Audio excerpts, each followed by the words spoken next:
구약성경 여호수아서 6장 16절부터 19절까지 말씀. 네, 다 찾으셨으면 저랑 여러분들이 한 절씩 돌아가면서 교독했으면 좋겠습니다. 16절 제가 읽겠습니다. 일곱 번째의 제사장들이 나팔을 불 때에 여호수아가 백성들에게 이르되 외치라 여호와께서 너희에게 이 성을 주셨느니라.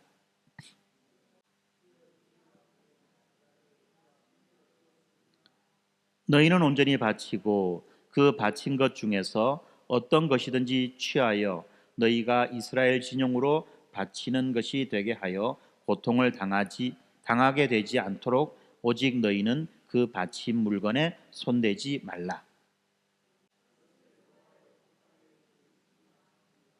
아멘. 예, 지금 우리는 이제 리딩 지저스 여호수아를 지금 읽고 있는데요. 예, 여호수아 안에서 나오는 많은 이야기들 가운데 특별히 오늘 우리는 이 거룩한 전쟁에 대한 이야기를 한번 살펴보려고 합니다. 네, 이 구약성 여호수아는요, 이 구약 성경의 두 번째 부분인 역사서를 시작하는 바로 그 말씀입니다. 지금까지 우리는 창세기, 출애굽기, 레위기, 민수기, 신명기라고 하는 구약 성경의 시작의 5권의 성경을 살펴보았죠. 이 구약 성경의 시작의 5권은 바로 모세오경이라고 말합니다. 그리고 이제 모세오경을 지나서 이제 이어지는 여호수아서, 사사기, 룻기, 사무엘 상하, 열왕기 상하, 이러한 성경들은 다 무엇이냐면 이스라엘의 역사를 기록한 책이다라고 해가지고 역사서라고 말하는데, 사실은 이 이스라엘의 역사를 기록한 책이라고 말하기보다는 오히려 하나님께서 이스라엘의 역사 가운데 어떻게 그들을 인도하셨고 어떻게 그들을 이끌어 가셨는지 하는 것을 보여주는 하나님의 통치 기록이다라고 말할 수 있는 것입니다. 마치 조선 왕조실록이, 그죠? 조선 왕조실록이 어떤 왕이 어떤 일을 했는가에 대한 그 왕의 통치를 기록한 책이라고 하듯이 이 이스라엘의 이 역사서는요 바로 하나님의 통치를 기록한 책이다라고 우리가 이해하는 것이 훨씬 더 우리에게 유익할 것입니다. 그럼 왜 그렇습니까? 이 역사서 안에 보면 하나님의 그 약속이 어떻게 성취되어져 가는지, 하나님께서 아브라함에게 말씀하셨던 그 약속, 하나님께서 시내산에서 이스라엘과 맺었던 그 약속들이 어떻게 성취되어져 가는지를 보여주고 있는 거죠. 그리고 그 가운데 있는 이 순종, 그죠? 이 약속과 그 성취, 그 한가운데 있는 그 순종의 이야기들을 우리가 살펴보는 것입니다. 이 여호수아서는요, 이 모세가 죽은 다음에 여호수아가 이스라엘 백성들을 이끌고 약속의 땅에 들어가 그 땅을 차지하는 그 여정을 보여주고 있습니다. 요단강을 건너서 가나안 땅에 들어가서 이제 가나안 땅에서 전쟁을 일으킬 뿐만 아니라 그 땅을 차지하는 그 과정들을 보여주는 것입니다. 그러다 보니까 이제 이 모세는 광야에서 이 하나님의 백성을 인도하며 율법을 전하는 그런 사명을 받았다고 할 때, 이와 대조해서 여호수아는 하나님께서 아브라함에게 약속하신 그 가나안 땅의 그 약속을 실현하는 지도자로 부름을 받았습니다. 그렇기 때문에 여호수아는 단순한 그 이스라엘의 그 과거의 역사가 아니라 하나님의 신실하심, 하나님께서 자신의 백성에게 주신 약속들이 어떻게 이루어지는지를 보여주는 아주 감동적인 서사다라고 그렇게 말할 수 있는 것입니다. 예전에 철없을 때 이제 사람들이 뭐라고 이야기했느냐면, 이 여호수아를 보면 막 싸움 이야기 나오니까 이스라엘의 무협지다, 뭐 이런 식으로 이야기를 한 적이 있어요.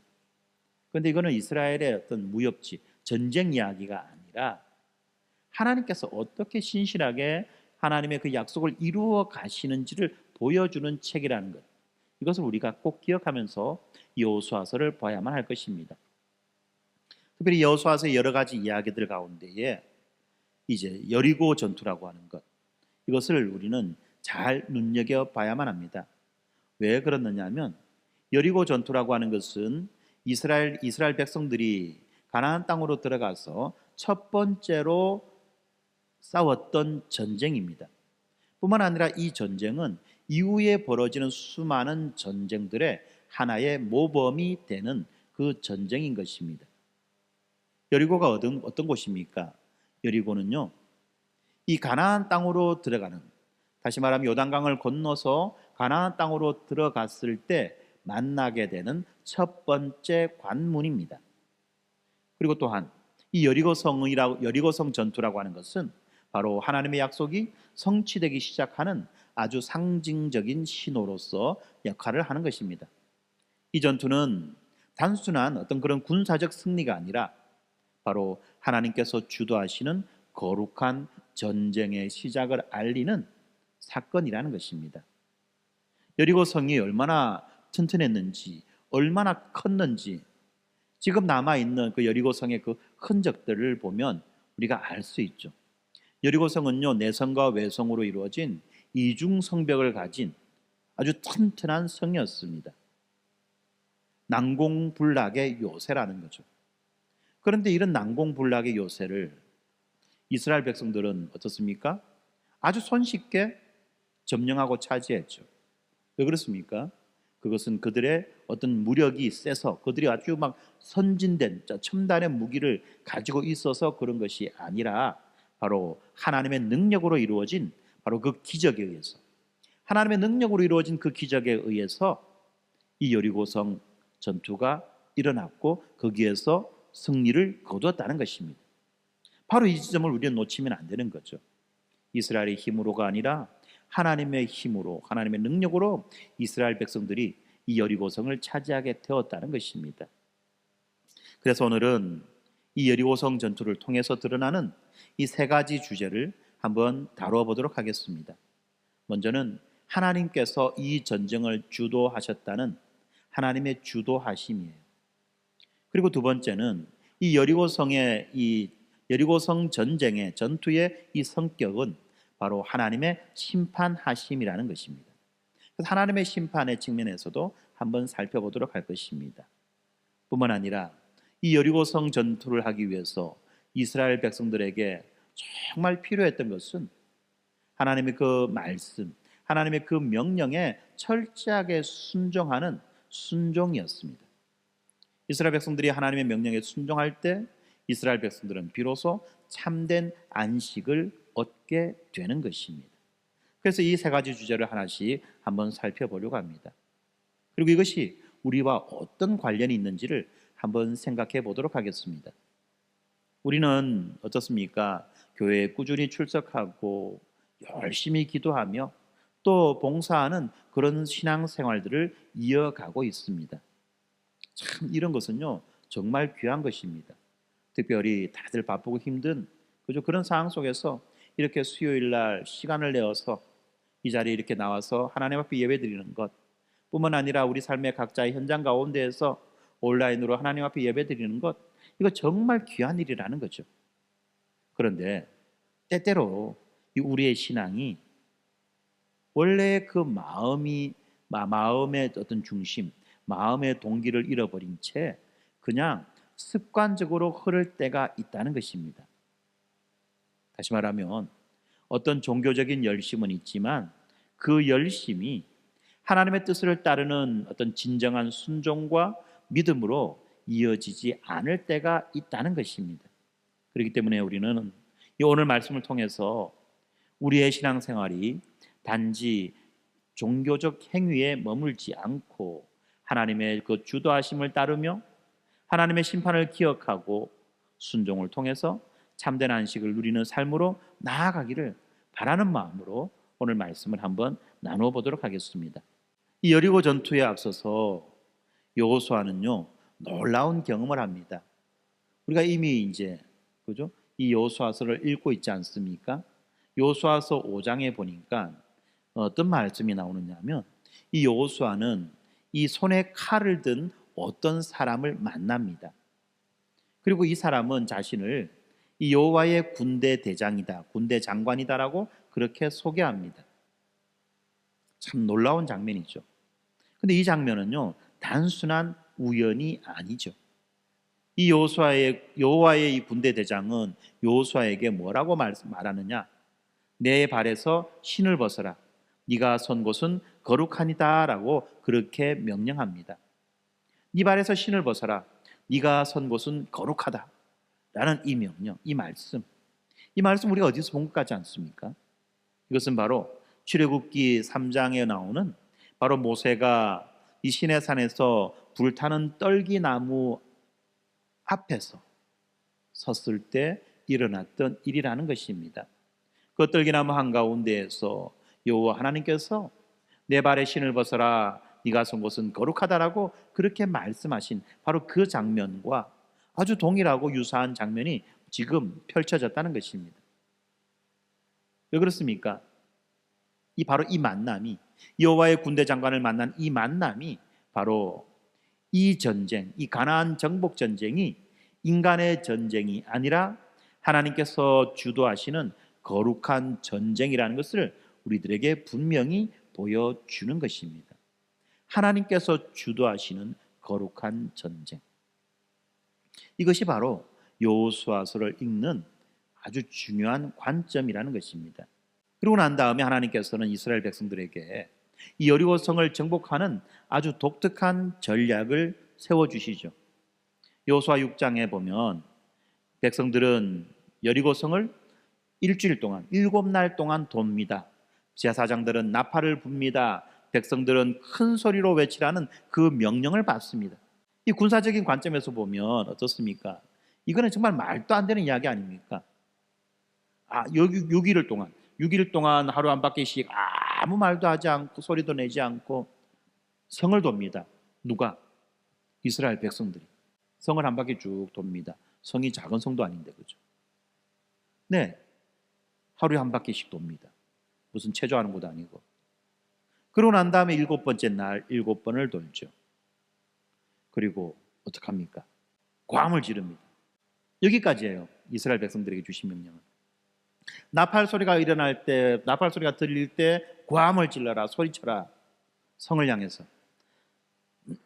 여기까지가 이스라엘 백성들이 받은 작전 명령입니다. 이 작전 명령을 받았을 때 여러분들 느낌이 어떻을까요? 말이 되나? 실현 가능하겠나? 그런 것 아니겠습니까? 그렇죠? 이 군사적인 관점에서 본다면 이거 말도 안 되는 이야기죠. 무기를 들고 싸우는 대신 나팔을 불고 소리를 지른다고 해서 그 크고 두터운 그 성벽이 무너질 리가 없다는 것입니다. 그런데 어떻습니까? 이 명령은 우리에게 뭘 해주고 싶어 하는 것입니까? 바로 그것은 이 승리가, 이 전쟁의 승리가 인간의 힘, 인간의 지혜가 아니라 오직 하나님의 능력에 달려 있다는 것이에요. 오직 하나님의 능력에 바로 이 전쟁의 승리가 달려 있다는 것을 하나님은 알려주시기 원하셨던 것입니다. 그래서 이스라엘 백성들은 이 명령에 순종합니다. 여호수아서 6장 20절에 보니까 백성들이 외침에 나팔을 불 때에 백성들이 그 소리를 듣고 크게 소리 지르니 성벽이 무너져 내림으로 백성들이 그 성에 올라가서 그 성을 점령하니라 라고 말씀합니다. 놀라운 기적이 발생한 거예요. 이 기적이 어떤 것입니까? 사람들은 말합니다. 이 사람들의 소리가 음파가 되어 가지고 음파 무기를 써서 넘어졌니 많이 이런 이야기도 합니다. 왜 그렇죠? 하나님의 기적을 인정하기 싫어서 그런 거예요. 바로 이 놀라운 일은 바로 하나님께서 직접 성벽을 무너뜨렸다는 것을 보여주는 거죠. 하나님께서 직접 그 성벽을 무너뜨리셨습니다. 그리고 이스라엘 백성들로 하여금 그 성을 차지하게 해주신 것입니다. 그러므로 이 전쟁에서의 승리는 오직 하나님의 승리가 된다는 것입니다. 이스라엘 백성들은 이 승리에 참여할 수 있는 어떤 권리도 없는 거예요. 그렇지 않습니까? 하나님께서 준비하시고 계획하시고 성취하셨던 바로 그 전쟁인 것입니다. 사랑하는 성도 여러분, 우리는 이 말씀 앞에서 우리들의 삶을 돌아보아야만 합니다. 우리는 너무나도 자주 삶의 문제 앞에서 우리 자신의 능력과 우리 자신의 계획에 의존하려고 하는 그런 경향들이 있습니다. 그렇지만 이 진정한 승리와 평안은 우리가 하나님의 그 주도하심을 따를 때에 주어진다는 것입니다. 우리가 하나님의 주도하심을 따른다는 것은 무슨 말입니까? 예수님이 내 삶의 주인 되신다는 것을 고백하고 그 고백에 합당한 삶을 살아가는 것을 말하는 것입니다. 바로 그럴 때에 진정한 승리가 주어지며 참된 평안이 주어진다는 것입니다. 바로 이 지점에서 우리들의 신앙생활이 행여라도 이 습관적으로 흘러가고 있지는 않은지를 둘러보아야만 하는 것입니다. 교회에 오고 기도하고 봉사하는 것이 단순한 의무감이나 또는 단순한 이 종교심에서 나오는 행위가 아니라 하나님의 음성에 귀를 기울이고 그분의 인도하심을 따르는 바로 그러한 예배가 되어야만 한다는 것입니다. 그래서 예수님께서 뭐라고 말씀하십니까? 요한복음 15장 5절에 보니까 나를 떠나서는 너희가 아무것도 할 수 없다라고 그렇게 말씀하시지 않습니까? 우리는 그러한 존재들입니다. 우리는 예수 그리스도를 떠나서는 아무것도 할 수 없는 존재라는 것을 우리가 실존적으로 인식하고 고백해야만 하는 것입니다. 단순히 그냥 입술로 종교심으로 그렇게 말하고 고백하는 것이 아니라 우리의 실존적으로 우리의 실존에서 우리의 삶 속에서 우리는 이것을 고백하고 이것을 인정해야만 하는 것입니다. 하나님, 나는 당신을 떠나서는 아무것도 아닙니다. 주 예수여, 나는 당신을 떠나서는 아무것도 아닙니다를 우리는 날마다 고백하며 살아가야만 하는 것입니다. 예수님이 말씀하셨던 것처럼 우리는 바로 포도나무에 붙어있는 가지들 아니겠습니까? 바로 우리의 삶이 이 하나님께 전적으로 의존할 때만 비로소 우리의 인생은 열매를 맺을 수 있는 것입니다. 사랑하는 성도 여러분, 여리고성의 그 놀라운 기적이 하나님의 승리였다는 것을 우리가 인정한다면 우리 삶에서도 마찬가지로 우리 삶에서도 우리의 삶이 내가 살아가는 삶이 아니라 내가 살아내는 삶이 아니라 하나님께서 우리들로 하여금 살아가게 해주시는 삶이라는 것을 우리가 인정하고 고백해야만 우리는 그 여리고성을 무너지는 그 놀라운 기적을 경험할 수 있는 것입니다. 뿐만 아니라 이 여리고 전투는 어떻습니까? 단순한 정복 전쟁이 아니라는 거죠. 이 여리고 전투는 단순한 정복 전쟁이 아니라는 것. 그러면 뭡니까? 바로 하나님의 심판을 드러내는 심판의 사건이라는 것을 우리는 또한 기억해야만 합니다. 왜 그렇죠? 이 가나안 족속은 아주 오랫동안 죄악을 쌓아왔습니다. 400년이 넘는 기간 동안. 그래서 하나님은 이 이스라엘을 통해서 이 가나안 민족의 죄악을 심판하신 것입니다. 창세기 15장 16절에 보니까 하나님이 아브라함에게 뭐라고 말씀하시느냐 하면 네 자손은 사대 만에 이 땅으로 돌아오리니 이것은 아모리 족속의 죄악이 아직 가득 차지 아니하였기 때문이다라고 그렇게 말씀합니다. 어떤 장면에서 이 말씀을 주시느냐 하면 하나님께서 아브라함에게 약속하셨죠. 이 땅을 너에게 주겠다. 하늘의 별과 같이 많은 자손을 너희에게 주겠다. 뿐만 아니라 나는 너와 함께하며 너에게 복을 주겠다. 너는 모든 민족의 복의 근원이 될 것이다 라고 그렇게 하나님이 아브라함에게 약속하셨습니다. 하나님이 이렇게 약속하실 때에 아브라함은 그 약속이 당장 성취되는 것처럼 아주 뛸 듯이 기뻐했겠죠. 그런데 하나님이 한 가지 놀라운 사실을 말씀해 주십니다. 땅에 대한 이 약속은 지금 당장에 성취되는 것이 아니라 오랜 시간이 흘러서 비로소 성취될 것이다. 왜냐하면 지금 이 땅에 살아가고 있는 이 땅의 주민들, 아모리 족속의 그 죄악이 아직 이 땅에 충만하지 않았기 때문에 내가 너에게 이 땅을 주겠다고 한 약속은 당장에 성취되는 것이 아니라는 것입니다. 우리는 이것을 잘 생각해야 됩니다. 하나님이 아브라함에게 그 가나안 땅을 주시겠다고 하신 그 사건, 그 이유는 단순히 그냥 땅을 선물로 주겠다라고 하는 그런 의미가 아니라, 그런 의미를 넘어서 바로 아브라함의 그 후손들을 하나님의 심판의 도구로 사용하시겠다라고 하는 바로 그 말씀인 것입니다. 바로 그렇기 때문에 지금 이 하나님의 심판이 지연된 이유, 다시 말하면 이스라엘 백성들이 400년이라고 하는 그 긴 시간을 기다려야만 되는 그 이유를 지금 여기에서 말씀해 주고 계신다는 것입니다. 이 공의로우신 하나님은 이 가나안 땅의 죄악이 완전히 가득 찰 때까지 기다리고 인내하셨던 것입니다. 그리고 마침내 여리고의 함락의 때가 도래한 것입니다. 그러므로 이 여호수아에서 기록된 이 전쟁, 거룩한 전쟁, 또 다르게 표현하면 헤렘 전쟁은 단순한 정복 전쟁이 아니라 이 가나안 땅의 우상 숭배와 이 도덕적 타락에 대한 하나님의 심판이신 것입니다. 그리고 이스라엘은 이 과정에서 하나님의 그 심판의 도구로 선택받아 공의로운 심판을 지금 실행하고 있는 것입니다. 여호수아서 6장 21절은 이 여리고 성의 함락을 이렇게 기록합니다.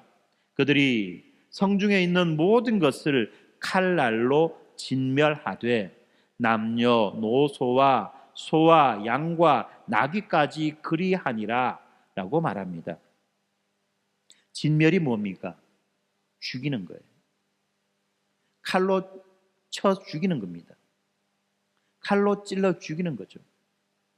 그런데 그 죽임 당하는 대상이 어디서부터 어디까지입니까?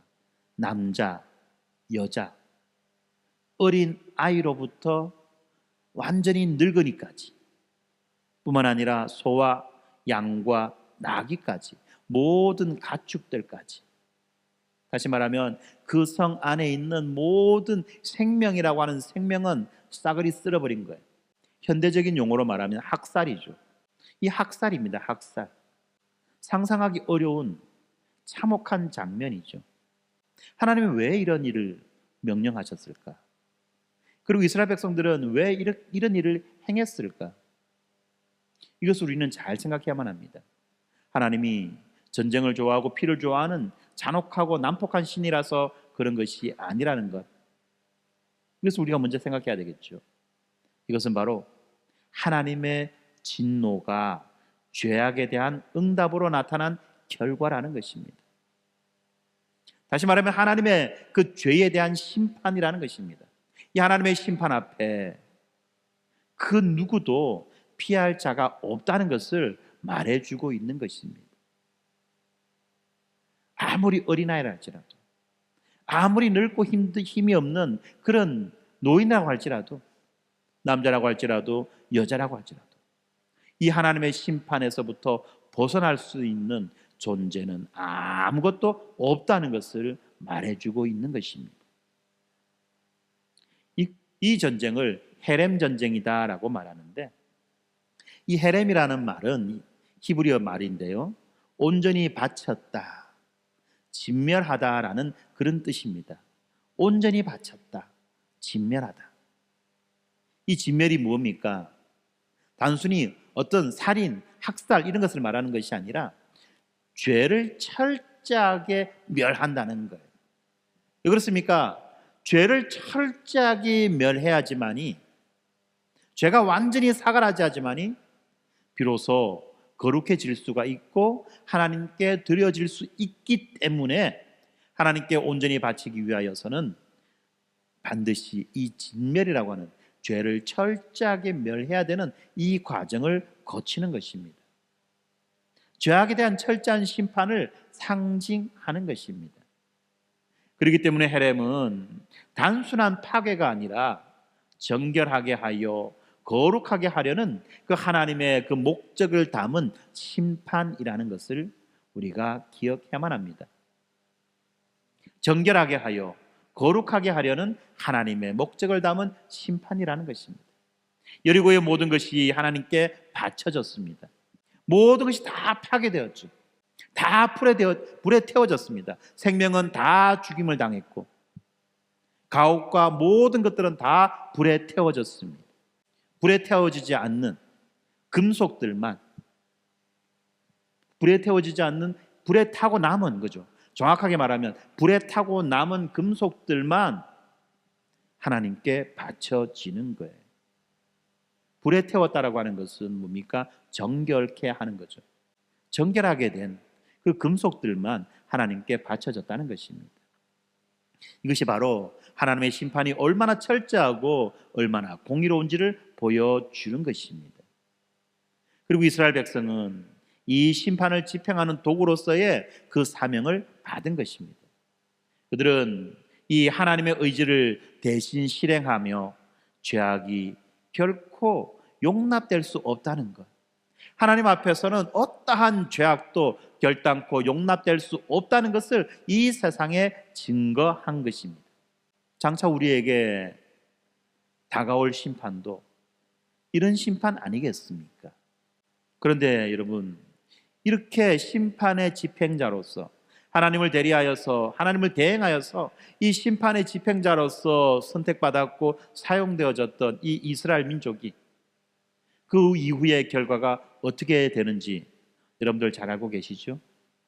이스라엘은 하나님과의 언약을 지키지 못하고 그 심판의 대행자가 점차 죄에 빠져들었습니다. 그들은 이 가나안 민족의 그 우상 숭배를 따라갔고 불의와 불순종으로 하나님의 율법을 어기게 되었습니다. 그러다 보니까 사사기에 이르면 어떤 말을 합니까? 사사기 2장 11절 15절에 보니까 이스라엘이 여호와의 목전에 악을 행하되 바알을 섬김으로 여호와께서 이스라엘에게 진노하사 그들을 약탈하는 자의 손에 넘겨주셨다라고 그렇게 기록합니다. 이스라엘이 여호와의 목전에서 악을 행합니다. 우상을 숭배합니다. 그러니까 하나님은 그들에게 진노하셔서 그들을 약탈하는 자의 손에 넘겨주십니다. 그렇게 되면 이스라엘 백성들은 하나님 앞에 구원을 요청하죠. 하나님, 우리 살려주세요.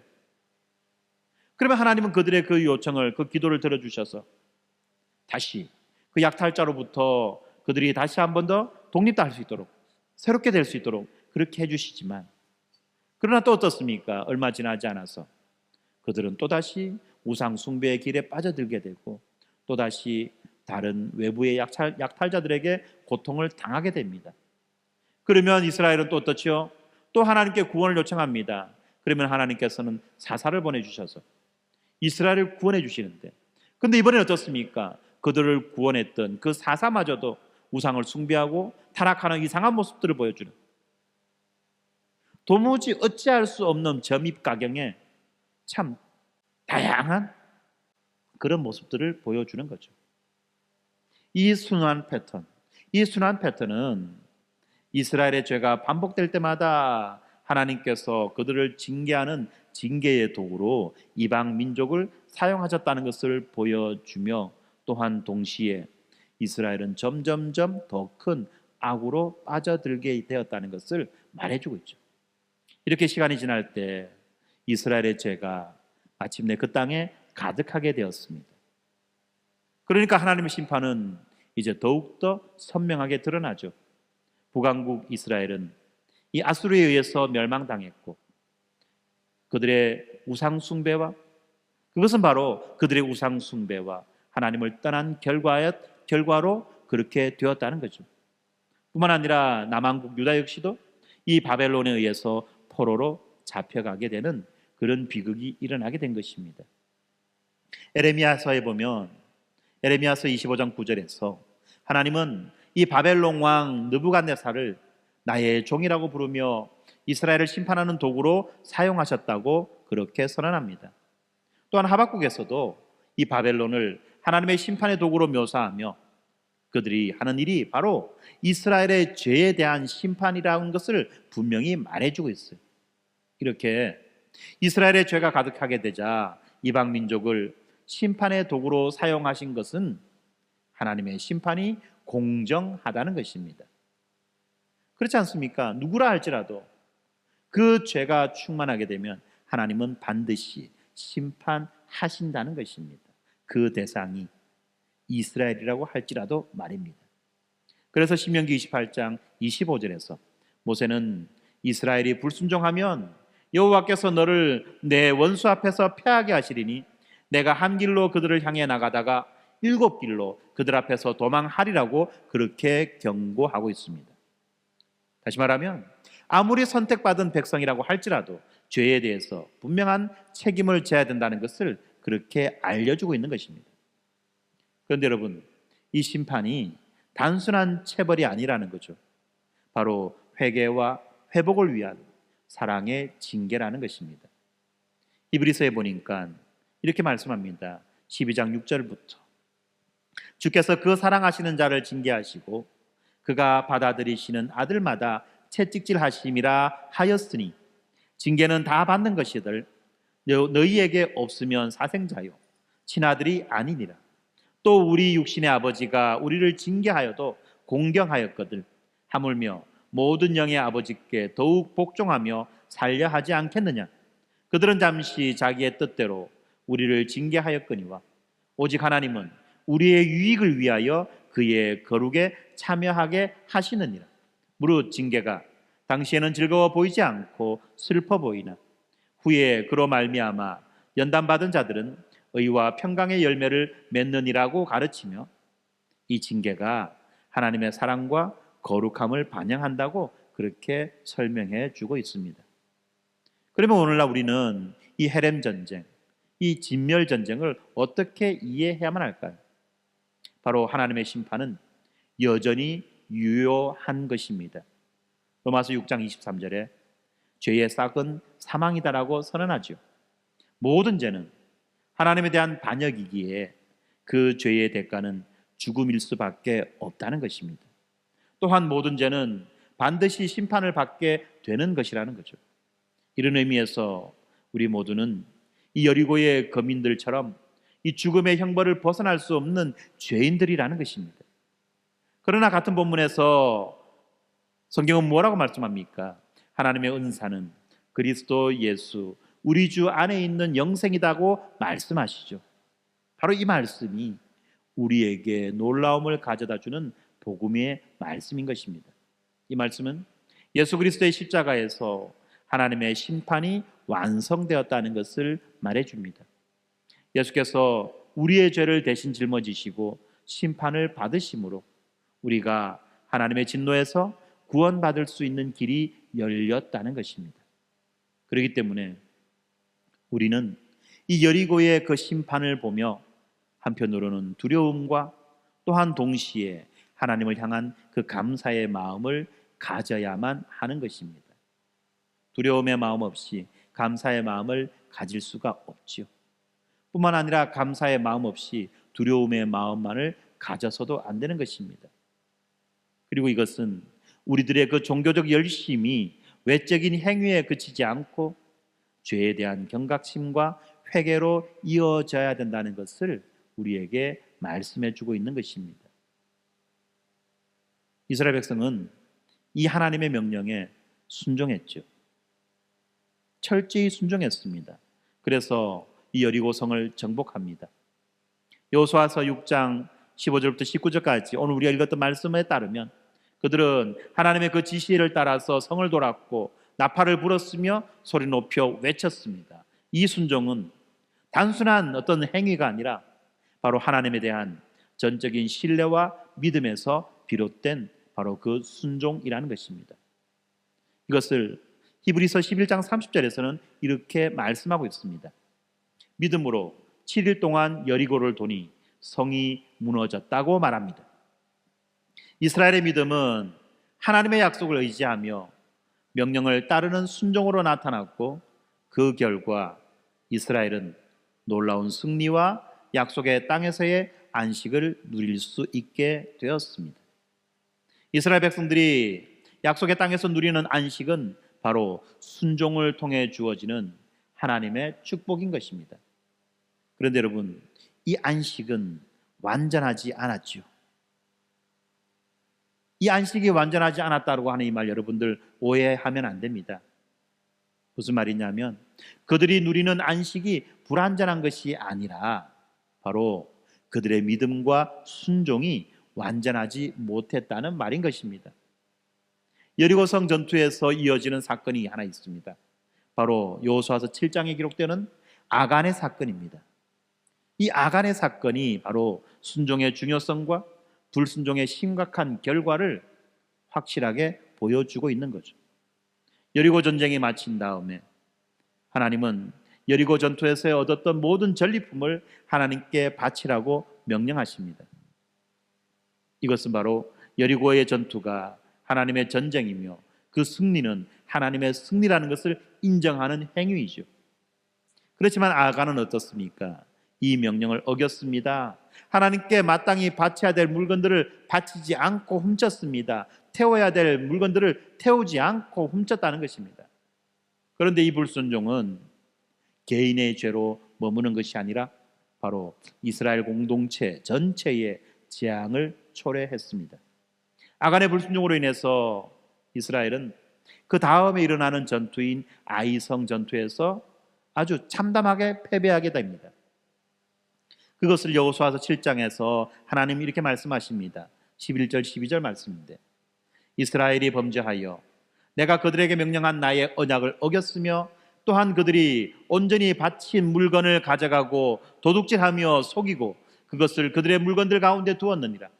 그러므로 이스라엘 자손들이 그들의 원수 앞에 능히 맞서지 못하고 그 앞에서 돌아섰나니 이는 그들도 온전히 바친 것이 될 것입니다.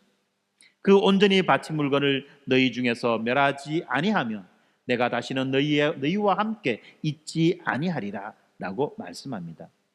그들도 온전히 바친 것이 될 것이다. 도둑질한 그 이스라엘 백성들이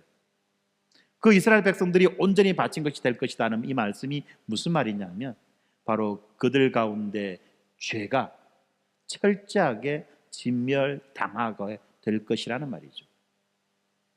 바로 이 이스라엘의 그 하나님의 말씀에 대한 불순종이 하나님의 보호와 하나님의 축복을 잃게 만들었고 하나님의 심판을 초래한 바로 그 원인이 되었다는 거죠.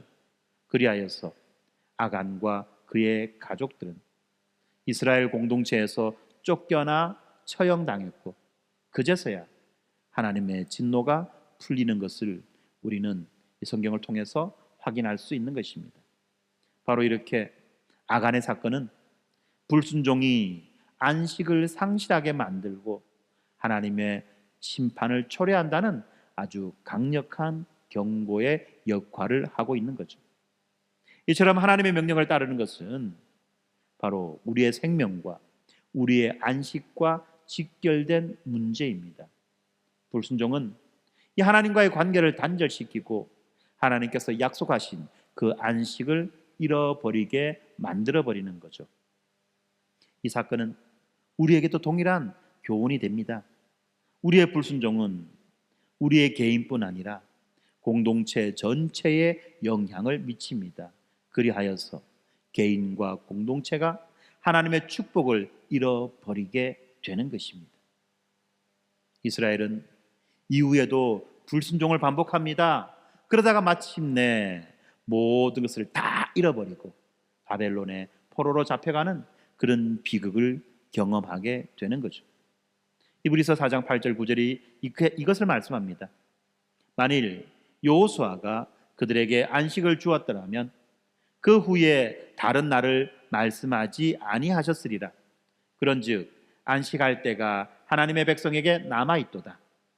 이 말씀은 이스라엘 백성들이 여호수아의 지휘 아래 가나안 땅으로 들어갔지만 그 땅에서 그들은 완전한 안식을 누리지 못했고 이 안식은 미래적 소망으로 남아 있다는 바로 그 말씀인 것입니다. 그런데 이 궁극적 안식이 예수 그리스도를 통해서 성취되었다는 것을 우리는 이미 알고 있습니다. 예수님은 마태복음 11장 28절에서 이렇게 약속하십니다. 수고하고 무거운 짐진 자들아 다 내게로 오라. 내가 너희를 쉬게 하리라. 바로 이 말씀. 이 말씀은 예수님을 믿는 믿음으로 참된 안식이 주어진다는 말씀인 것입니다. 사랑하는 성도 여러분, 순종은 믿음의 열매입니다. 여러분 이걸 잘 아셔야 됩니다. 순종은 믿음의 열매입니다. 무슨 말씀입니까? 순종이 먼저입니까? 믿음이 먼저입니까? 순종이 먼저입니까? 믿음이 먼저입니까? 순종은 믿음의 열매예요. 순종이 어디에서 나오는 겁니까? 믿음에서 나는 거예요, 여러분들. 착각하면 안 돼요. 순종이 믿음보다 먼저 가면 이거는 바로 율법주의예요. 순종은 믿음의 열매입니다. 그러면 확인합시다. 내가 왜 순종을 못할까요? 왜 내가 순종해서 실패할까요? 그것은 바로 나의 믿음에 문제가 있다는 것입니다. 내가 제대로 알고 믿지 못하거나 내가 알고 있는 그 사실을 제대로 믿지 못하거나 둘 중에 하나라는 것입니다. 여러분, 믿어야만 합니다. 믿어야지 순종할 수 있는 거예요. 이 아간의 사건은요, 우리들에게 이 불순종이 안식의 상실과 심판을 초래한다는 것을 경고할 뿐만 아니라 동시에 예수 그리스도 안에서 주어지는 완전한 안식을 소망하게 해주는 것이죠. 우리의 신앙이 이 습관적인 종교 행위에 머물지 않으려고 한다면 우리는 하나님을 전적으로 신뢰하는 그 믿음이 필요하다는 것입니다. 믿음은 우리를 순종으로 이끌고 순종은 그 하나님의 안식으로 우리들을 인도해 가는 것입니다. 그러나 이 땅에서의 안식은 불완전합니다. 그러므로 우리는 예수 그리스도를 통한 영원한 안식을 바라보아야만 하는 것입니다. 이제 말씀을 맺겠습니다. 무너질 것 같지 않던 여리고성은 인간의 전략이나 인간의 무력이 아니라 전적으로 하나님의 능력으로 무너졌습니다. 하나님은 이 창과 칼이 아니라 제사장의 나팔 소리와 그 믿음의 순종을 통해서 그 성을 무너뜨리셨습니다. 이것은 바로 오늘날 우리들의 삶을 막아서고 있는 여러 장벽들, 두려움과 죄악과 상처와 교만과 여러 가지 중독과 습관적인 신앙, 이것도 또한 하나님의 말씀과 하나님의 주도하심을 따르는 그 믿음의 순종을 통해서 무너질 수 있다는 사실을 보여주는 것입니다. 우리들도 날마다 이 여리고성 앞에 서서 이 여리고성을 무너뜨리는 바로 그 전쟁에 참여하고 있다는 사실을 우리가 인식해야만 하는 것입니다. 내 스스로가 도무지 감당할 수 없는, 그러나 반드시 지나가야만 되는 그 여리고성이 우리에게 있다는 것입니다. 정직하게 우리의 인생을 바라보세요. 정직하게 자신의 인생을 바라보세요. 어느 지점에서 내가 실패하고 있는지. 바로 이 전쟁을 우리 스스로의 힘으로 싸우려고 하는 것이 아니라 우리는 주님의 지시를 듣고 그 말씀에 순종해야만 하는 것입니다. 우리가 우리들의 신발을 벗고 하나님의 거룩하신 뜻 앞에 엎드릴 때 비로소 이 성벽은 무너집니다. 그리고 우리에게 참된 승리가 주어지는 것입니다. 뿐만 아니라 이 여리고성은 하나님의 심판의 엄중함을 보여주었죠. 이 가나안 족속에 대한 심판은 단순한 민족 간의 전쟁이 아니라 죄에 대한 하나님의 그 공의로운 심판이었습니다. 헤렘이라고 하는 이 말, 온전히 바쳤다라고 하는 이 말은 하나님의 거룩하심을 지키기 위한 정화의 수단이었고, 이것은 죄를 방치하지 않으시는 하나님의 거룩하신 속성을 드러내는 것입니다. 하나님은 오래 참으시지만 죄에 대해서는 철저하게 심판하신다는 것을 우리는 기억해야만 합니다. 오늘날에도 마찬가지로 이 죄를 향한 그 하나님의 하나님 되심, 죄를 향한 그 하나님의 진노는 결코 변하지 않았습니다. 그러므로 우리는 우리들의 삶 속에 있는 이 죄의 잔재와 은밀한 그 타협을 철저하게 제거해야만 합니다. 말씀 앞에서 날마다 내 안의 여리고를 헤렘하며 우리는 살아가야만 하는 것입니다. 내 안에서 날마다 이러한 진멸전쟁이 일어나야만 한다는 것입니다. 그리고 무엇보다도 우리는 이 여리고의 승리가 순종에서 비롯되었다는 것을 기억해야만 합니다. 아간의 불순종은 이 공동체 전체의 재앙을 가져왔고, 이것은 순종이 생명과 안식의 길이며 불순종은 심판과 고통의 길이라는 것을 분명하게 보여주고 있죠. 그러므로 사랑하는 성도 여러분, 오늘 우리들의 신앙은 어디에 서 있습니까? 행여라도 이 습관적 신앙 행위에 열심을 내는 그런 수준에 머물러 있는 것은 아닙니까? 하나님은 우리들의 이 종교적 열심보다도 하나님의 뜻에 대한 전적인 신뢰, 전적인 믿음과 순종을 원하시는 것입니다. 감사한 것은 여호수아에 등장하는 이 여호수아도 이스라엘도 온전한 안식을 누리지 못했지만 예수 그리스도 안에서 완전한 안식이 우리들을 향해 열렸다는 바로 그 사실입니다. 그분이 십자가에서 우리의 죄를 대신 짊어지심으로 우리는 심판에서 구원받았고 참된 안식에 들어갈 수 있게 되었습니다. 예수님께서 내게로 오라, 내가 너희를 쉬게 하리라고 우리를 부르십니다. 이제 우리는 우리들의 삶 속에 자리 잡고 있는 그 형식적인 신앙에서 벗어나 말씀 앞에서 믿음으로 순종하고 죄를 멀리하며 하나님의 그 거룩하심에 동참하는 그 삶으로 나아가야만 하는 것입니다. 그리고 예수님 안에서 주시는 그 참된 안식과 평안을 날마다 누리며 세상 속에서 거룩한 백성으로 살아가야만 합니다. 지금 이 자리에서 하나님 앞에 온전히 바쳐진 삶, 바로 그 헤렘의 삶을 시작합시다. 사랑하는 성도 여러분, 행여라도 오늘 이 말씀을 듣고 마음에 찔림이 있었다면 여러분들은 그 말씀을 그냥 덮어주지 말고 그 말씀 앞에 바르게 서야만 할 것입니다. 그리고 자신의 삶을 하나님께 온전히 드려야만 합니다. 더 이상 내 뜻대로 살아가는 삶이 아니라 하나님의 뜻을 따라 걷는 삶으로 돌아갑시다. 그 길 끝에서 우리를 기다리는 것은 심판이 아닌 안식이며 두려움이 아닌 은혜입니다. 디모데후서 1장 7절 8절이 이렇게 우리에게 말씀합니다. 하나님이 우리에게 주신 것은 두려워하는 마음이 아니요 오직 능력과 사랑과 절제하는 마음이니 그러므로 너는 내가 우리 주를 증언함과 또는 주를 위하여 갇힌 자 된 나를 부끄러워하지 말고 오직 하나님의 능력을 따라 복음과 함께 고난을 받으라. 아멘. 기도하겠습니다. 거룩하신 하나님 아버지, 오늘 여호수아서의 말씀을 통해서 주님의 주도하심과 심판의 그 거룩함과 그리고 순종의 축복을 깊이 알게 해주셔서 감사합니다. 우리들의 신앙이 습관과 형식에 머무르지 않게 하시고 주님의 말씀에 귀를 기울이며 온전하게 순종하는 살아있는 믿음이 되기를 주님 간구합니다.